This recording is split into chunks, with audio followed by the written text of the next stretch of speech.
Broadcasting live from the Vegas Video Network studios, just steps from the Las Vegas Strip, it's time to release the Junkyard Dog. It's time for Trash Talking with Legends. Welcome. We are back. And it's good to be back. We're on Trash Talking with Legends, Vegas Video Network, and the Basketball Channel. I'm the Junkyard Dog, Jerome Williams. I'm alongside my co-host and brother, Joshua Williams. How you feeling, Josh? I'm feeling great. You know, the sun's out in Vegas. The birds are chirping. I mean, the birds chirp here a little bit more than normal because it's always hot. But I'm doing great. Basketball is really kicking up. We just finished up with another great March Madness run. And then yesterday we had the 2015 Basketball Hall of Fame class get announced. Did your Final Four, did you pick the champion? That's the question. I mean, this is trash talking. Let's trash talk. No. But okay. I did have the Michigan State Louisville Elite Eight. Okay. So I mean that not that many people had that. So no, I'm not gonna be mad about that. Okay. I picked a solid bracket. Okay. I had 3 out of 4 of the Final Four, so I'm not mad. All right, I had 1 out of 4. I had Kentucky in there, and you had them winning. So yes, I did. Okay. Yes, I did. All right, yes, all right. I did. I had them winning. Moving on. Whoa. But let's get into the playoffs. The Daily NBA playoffs news are coming in.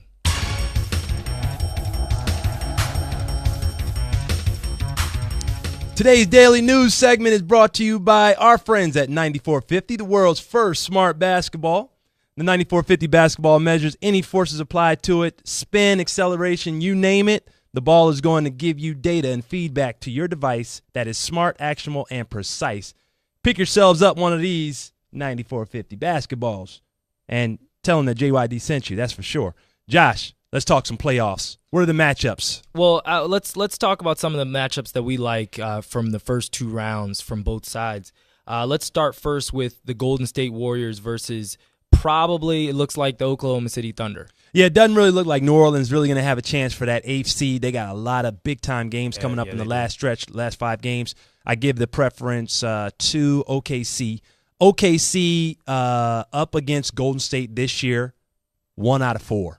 Yeah. I mean, they played them in November, they played them in December, they played them in January twice, and the final game, January 26th, Kevin Durant comes back, scores 36 points, torches OKC in a barn burner, but that was their only win. No Kevin Durant coming off the bench this time. He's done for the year. I think I know that you and I spoke about this earlier. I think that they might have a chance to at least make it an interesting series. I think Russell Westbrook is going to go crazy in a game or 2 and make them interesting, but I don't think they can make it happen. So you don't think the MVP race with OKC's Russell Westbrook versus Steph Curry, that has no implications on this game? You don't think OKC's Russell Westbrook will raise the bar? I think he's going to raise the bar, but he doesn't have anywhere else to help keep the bar afloat. Enes Kanter isn't enough? No. Serge Ibaka isn't enough? No.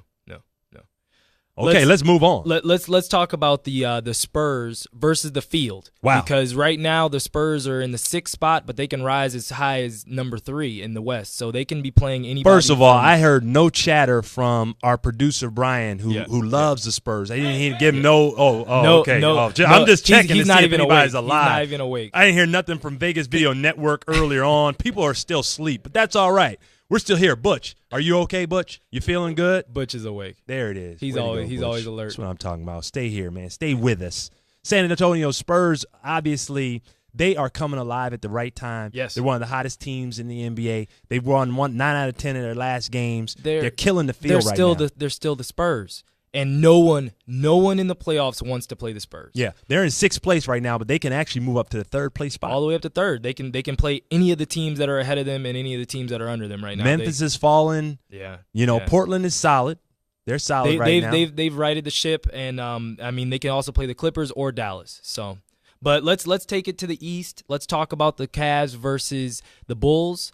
I think that from the NBA standpoint, in the 2nd round, they can't get a better matchup. Yeah. They're very excited because both those teams at least have a chance to get out of the 1st round. If they would have ended up playing each other in the 1st round, I think that would have been problematic. That would have been very problematic. This is the game. I mean, obviously there's been a lot of trash talk with LeBron James and Joakim Noah. Yeah. I mean, these guys are going at each other's throats. Yeah. It's big-time basketball. And, Cleveland, they obviously have the edge. Cleveland won the series 3-1 during the year. And you have LeBron James, who is playing some of his best basketball right now. Yeah. He's actually leading the team in every category almost.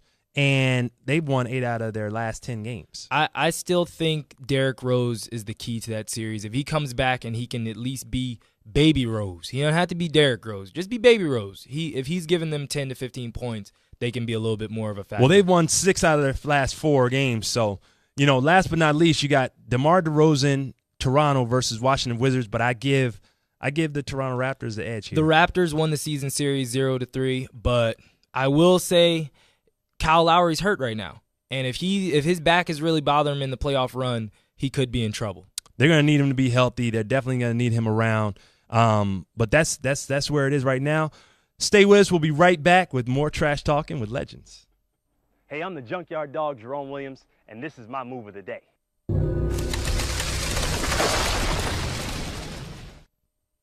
My first move I'd like to describe is the front to left between the legs crossover. Now, like any move, there are certain elements of skill that you must have to make this move effective. You have to be able to put the ball on the ground with a hard dribble. You notice that there are 2 ways I use the power dribble.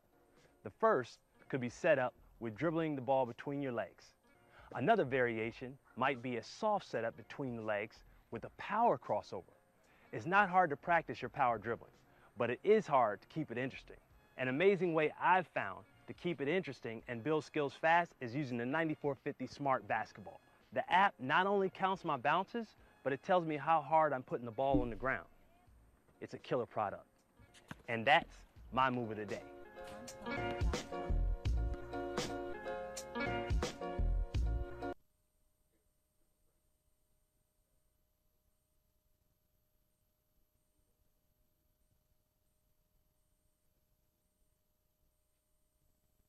Hey, this is Theo Ratliff, retired player from the NBA, and you're Trash Talking with Legends.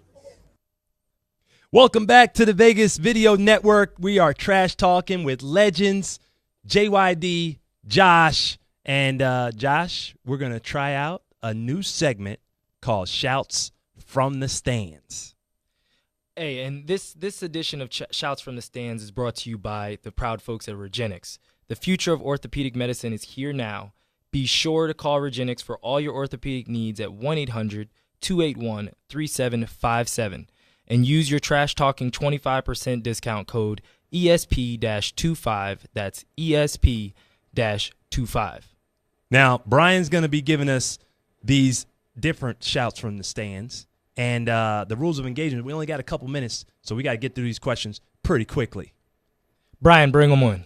Okay, the first question comes from Julianne from Facebook. She wants to know your thoughts on Northwestern and unionizing, and what are your pros and what are your cons on the situation? Wow, unionizing. The kids out here doing it big. They're trying to assemble things. They're saying the NCAA is making too much money. They're making Slave too ship. much money. Slave ship. So what I'm saying is if they got to unionize, me being former vice president of the union, understanding the implications of unionizing and actually saying, hey, listen, this is actually a labor force instead of student athlete. Student athlete. So is it a student athlete thing if you're going to pay the players? Now, if you're going to pay a player in college, let's start to talk some numbers. Now, Duke, who just won the national championship about a year and a half ago. 2011. 4 years ago. 4 years ago. A full senior ride 4 years ago. Right. So 4 years ago, it was reported in the paper that each Duke player was worth $1 million. So now that they've won another national title, so they might be even up to about $2 million. Yeah, at this point. that report was actually the National College Players Association that came forward with that report. $1 million a kid. Let's just say that one more time. That's 12 kids. There's 12 kids on any roster. So that's $12 million that these kids should be all getting. And that was 2011.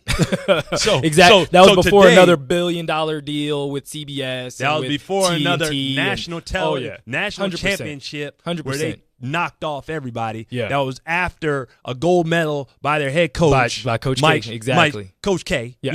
the Hall of Famer. Krzyzewski. So let's just say that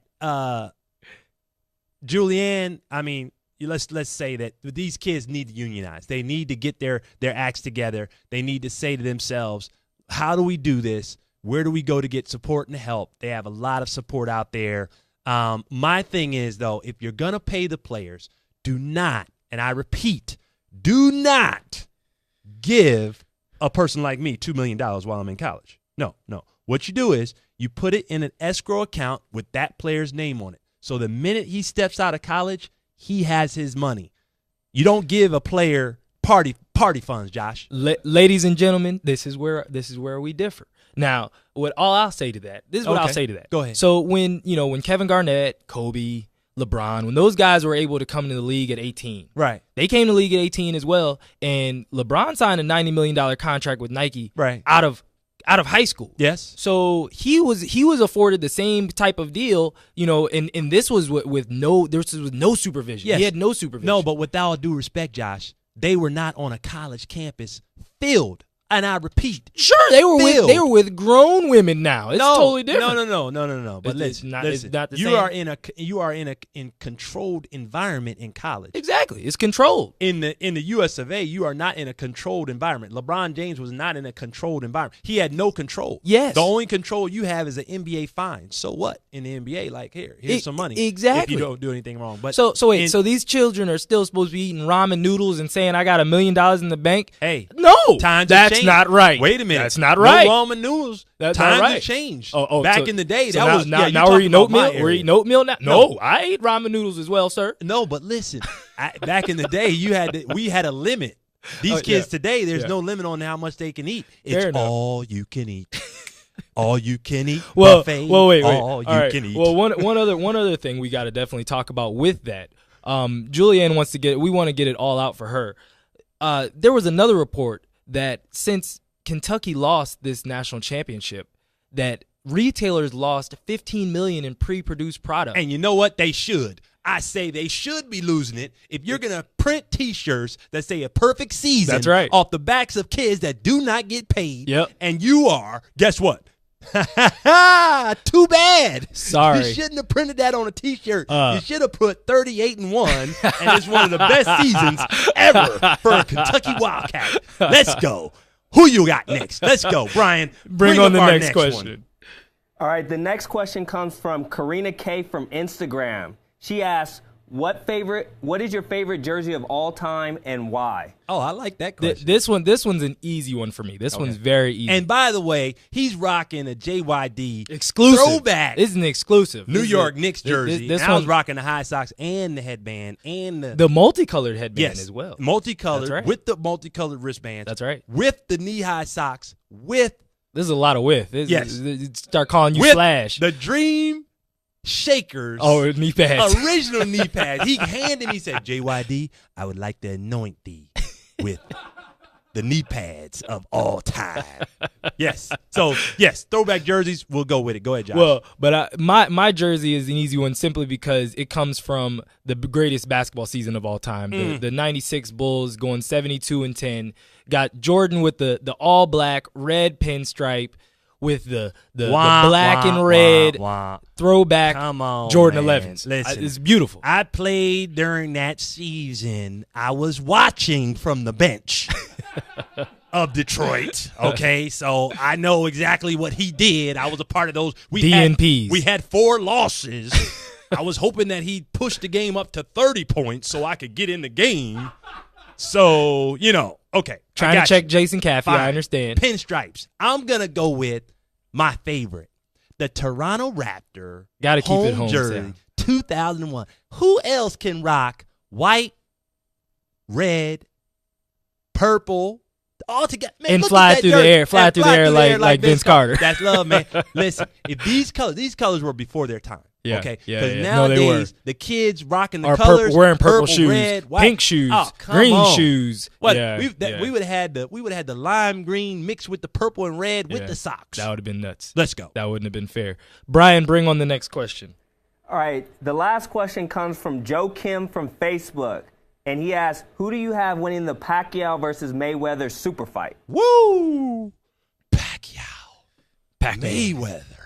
This is, you know what this reminds me of? This reminds me of Sugar Ray Leonard, Hagler. Yeah. This has a marvelous. This has a marvelous feel to it. Muhammad Ali, Foreman. Ooh, not even Frazier. You're not gonna get Thriller in Manila. Nah, I'm gonna go. Okay, all right. I mean, Muhammad Ali, Foreman. That was pretty good. That's pretty good. That's pretty rope-a-dope. The champ is here. Ali Boumaye. We just trash talking. Don't mind us. We're having fun. But who's your pick? My pick. You want me to give me my pick first? Well, no. I'll go first. I'll go go first. ahead. My pick. And I'm going simply off of the pundits, and also a lot of former champions from Bernard Hopkins to Muhammad Ali. He recanted, but he did come out. Layla Ali said Muhammad Ali said this, so I'm going off of Layla. I mean, geez, but they all are taking Pacquiao. And the simple fact is Pacquiao's activity is something that Floyd's not used to, not that kind of activity constantly. And I think if he can basically win some early rounds, he'll have a chance to outpoint him. And if he can knock him down for the first time in his career, his professional career, I mean, I think he's definitely got a chance to win. Well, you know what? That's great because I'm actually picking Pacquiao to win this as well. Nice. So you got two people. Nice. There it is, the brother love. Going with Pacquiao, the Pac-Man, and this is my reason. My reason is, first of all, Mike Tyson picked him. Yes, and thank you. That's another one. Second of all, Floyd is undefeated. At some point, somebody is going to have that catch him eye slipping. of the tiger. Catch him slipping. Not to mention, Pacquiao's a Christian. Yeah. He's got that. If he says his prayers right, and Jesus wants to bless him, he's prayed up. I'm just saying that's dangerous.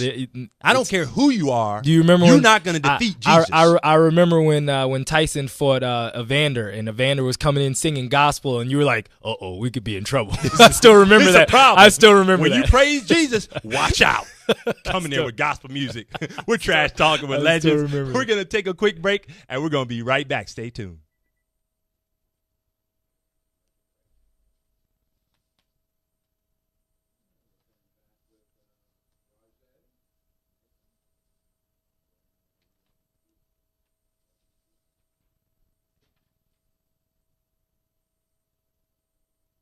It's Roger Mason Jr., formerly of the Miami Heat, and I'm trash talking with legends.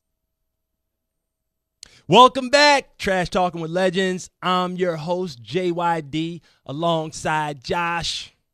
Josh, we got a new segment that we want to look at, Legends Lounge.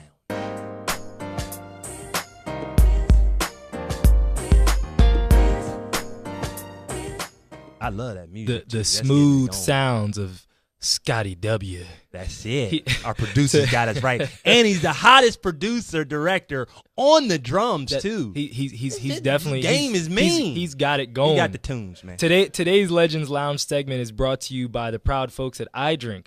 iDrink is your provider for organic beverages that are gluten-free, non-GMO, and kosher certified to provide healthy, satisfying refreshment. Get yourself one of those iDrinks. I love them. Another member of the famed 96 class, my draft, stepped into retirement.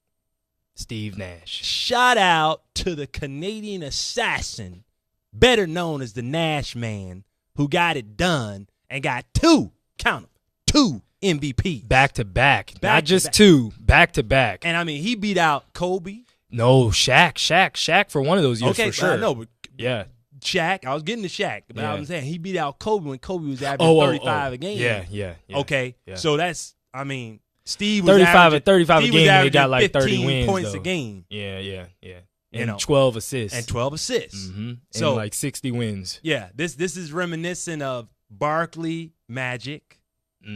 Those runs. Look, Jordan, Malone. I don't even want to talk about that one. Come on now. I'm still mad. I'm still mad about that one. People are mad, and we'll bring them back because people are mad at that because they were saying, "Hey, Jordan won 4 in a row," and people are getting tired of voting for Mike. Well, be tired. The best is the best. Be tired. But I can say this about this award.